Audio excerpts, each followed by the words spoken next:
അങ്ങനെ ഈ കാത്തിരിപ്പിനൊടുവിൽ എന്ന് സ്വന്തം പുണ്യാളൻ എന്ന ചിത്രത്തിൻ്റെ ആദ്യ പ്രിവ്യൂ റിപ്പോർട്ടൊക്കെ ഇപ്പോൾ പുറത്തുവന്നിരിക്കുകയാണ്. ആ ഒരു അപ്ഡേഷനാണ് ഇന്നൊരു വീഡിയോ ഭാഗത്ത്.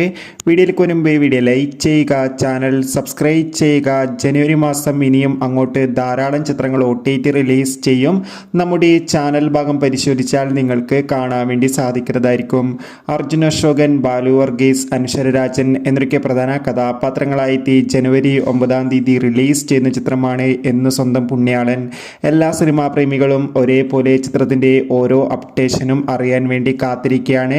ഫൈനലി ചിത്രത്തിൻ്റെ ആദ്യ പ്രിവ്യൂ റിപ്പോർട്ടൊക്കെ പുറത്തുവന്നിരിക്കുകയാണ്. ചിത്രത്തിൻ്റെ പ്രിവ്യൂ റിപ്പോർട്ടിൽ സൂചിപ്പിക്കുന്നത് എന്ന് സ്വന്തം പുണ്യാളൻ എന്ന ചിത്രം മികച്ചൊരു കോമഡി ത്രില്ലറാണെന്നും ചിത്രത്തിൽ അർജുൻ അശോകൻ്റെയും അനശ്വര രാജിൻ്റെയും നല്ല മികച്ച അഭിനയം തന്നെ കാണാൻ വേണ്ടി സാധിക്കുന്നുണ്ടെന്നും ഒപ്പം ചിത്രം 2025 മറ്റൊരു ഹിറ്റ് ബ്ലോക്ക് ബസ്റ്റർ ചിത്രം കൂടിയാണെന്നും എന്തായാലും കാത്തിരിക്കാം കൂടുതൽ അപ്ഡേഷൻ അറിയാൻ വേണ്ടി. ബൈ.